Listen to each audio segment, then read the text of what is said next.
Hey guys, I'm having a dry run right now.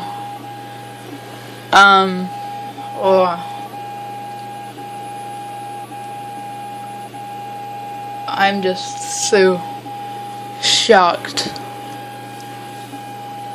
Maybe I can actually have it printing by tonight. I'm waiting on my friend to bring me over a stepper driver for the extruder, so that's why I'm able to do this.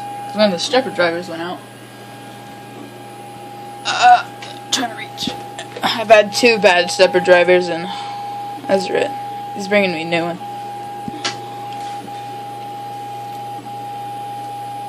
Oh wow.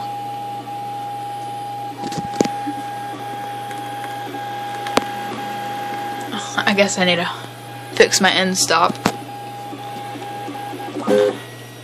I'm just so happy though. Well, I just want to have a little update. I'll probably have another video later today. I got all my end stops worked out and bed leveled, so I think we'll have another video today.